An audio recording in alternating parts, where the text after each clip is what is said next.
العبادة مبنية على المحبة، لأن المحبة هي أعظم أنواع العبادة.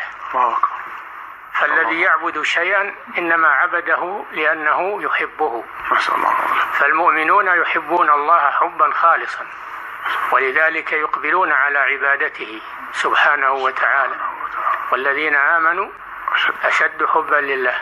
ومن الناس من يتخذ من دون الله أندادا، أي شركاء لله عز وجل، يحبونهم كحب الله عز وجل، يشركونهم في المحبة. هذا يسمى الشرك في المحبة، وهو أعظم أنواع الشرك والعياذ بالله.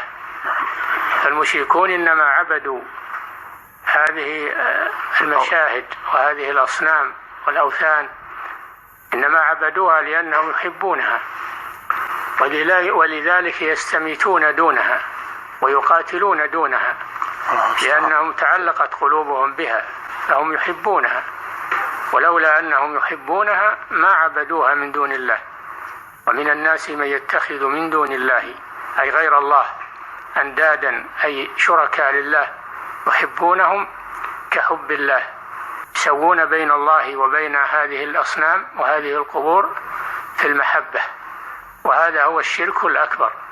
أما المؤمنون فإنهم يحبون الله محبة خالصة، ولذلك لا يشركون به شيئا.